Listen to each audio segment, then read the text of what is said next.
Let's dig a little bit deeper right now with Dan Schorr. He's a former prosecutor in New York. So what do you think, Dan? How likely is it that we potentially could see some sort of plea to spare areas the death penalty? What's the likelihood of that?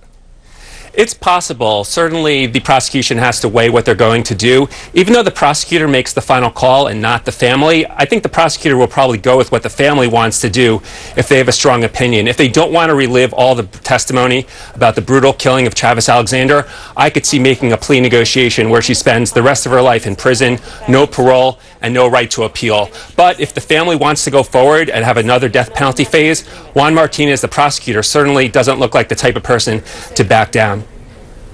And then in that new panel, the new trial, if you will, to determine life or death, all that graphic testimony, all those witnesses, they have to again come forward, and the family has to hear all of that one more time.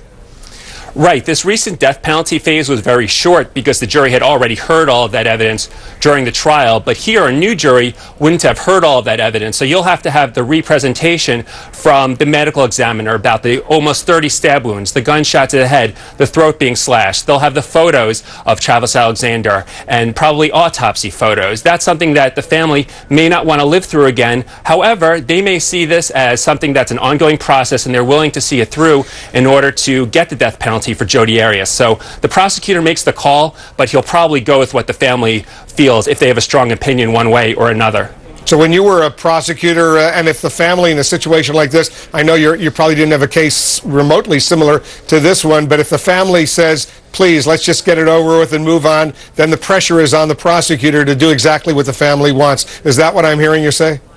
Yeah, I've handled a lot of murder cases, and you always want to take into account what the family wants. However, you don't always do exactly what the family wants you to do. You have to weigh other concerns. What's society's interest? What is the best strategy going forward? But in a case like this, you really want to take a long time to think about it. They'll probably take at least a few days, and you want to hear what the family wants to do because the emotional cost of going through this again may be high. But it may be important to the family to do it anyway.